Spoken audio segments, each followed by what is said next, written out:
We continue to monitor breaking news on this Thursday. Trailblazing comedian and actress Joan Rivers passed away this afternoon at the age of 81.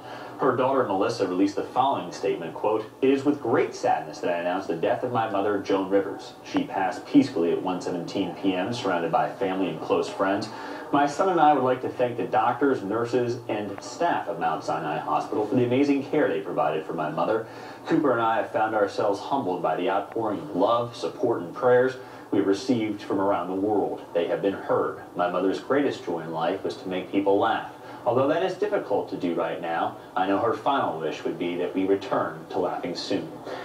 Rivers was one of the first female stand-up comedians. She got her start as a serious actress on Broadway before finding success on the New York nightclub circuit. In the 1970s, she was guest hosting The Tonight Show with Johnny Carson. When Rivers got her own talk show years later, her relationship with Carson was irreparably damaged. In 1987, tragedy struck Rivers. Husband TV producer Edgar Rosenberg committed suicide. But Rivers persevered. She continued her wildly successful stand-up career. Starting in 1995, she began hosting the pre-award show for the Academy Awards. And through it all, Joan Rivers never lost the fearlessness that made her comedy so unique. Rivers was hospitalized last Thursday after going into cardiac arrest during routine throat surgery. She was in intensive care until today. Here's how Rivers summed up her own outlook back in 2008. All comedians go up and down, up and down, up and down. But it's just a good time in my life, a good time in my daughter's life, a good time in my grandson's life, a good time in my work life. Everything is just okay today. And you're a fool if you don't, when it happens, know it's happening. Joining me now is MSNBC's Richard Louie, who is outside Mount Sinai Hospital in New York City. And Richard, Joan Rivers was in the ICU until about yesterday and then moved into more comfortable care to be surrounded by friends and family. And this all derived from a routine throat surgery at an endoscopy center. What is the feeling right now around the hospital? You know, Luke, you brought up she was at an endoscopic clinic, and that clinic's just about a mile south of here, and that signature raspy voice was the reason, if you will, that this entire situation started 1 week ago.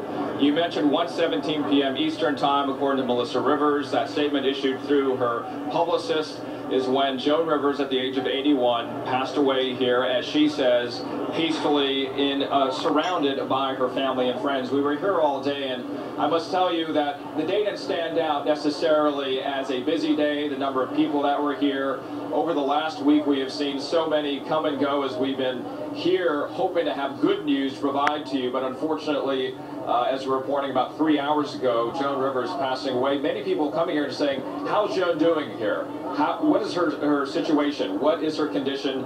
And that condition, the information that we've got, have come through Melissa Rivers. Just yesterday, that information, ICU, moved from that department into a private room. And when we got that piece of news here, Luke, the question was she moved to a private room from ICU because her condition was improving? That was one question that watchers were asking. Or was she moved out of ICU because they were trying to lower the amount of pain, if you will, that she might have been encountering in ICU? Then the day before, we got confirmation from Melissa Rivers on Tuesday that Joan Rivers was indeed on life support, although many had surmised that was a situation. And over the weekend, we knew that she was in critical condition. We had learned that from Melissa. And so just within the last week, that series of events and those small pieces of information that we have received has led us to this point. And just by the number of people here and the folks that I have spoken with, many are very upset to see that, unfortunately, Joan Rivers has passed away, again, about 3 hours ago at the age of 81. Indeed, and she was such a pioneer, Richard. We are seeing all these tributes coming in about how she was able to move forward in comedy, which is such a male-dominated business, hence why you're seeing such a loud outpouring of support, large outpouring of support, rather, for it. Are we starting to see memorials at all around the hospital, and what's the word really getting like through the sidewalks there?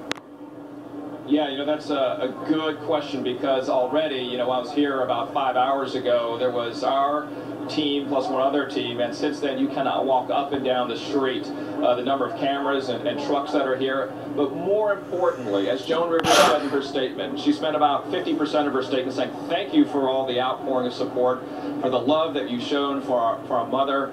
And that's what we've seen here in front of Mount Sinai. I was speaking with a father and a son, and they are visiting from Ohio.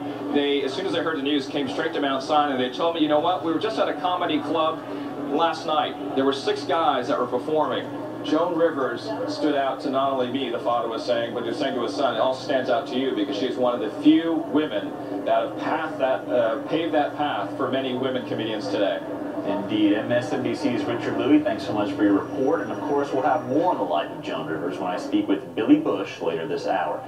But first, after the break, President Obama is sitting down for dinner with other NATO leaders. Can he cover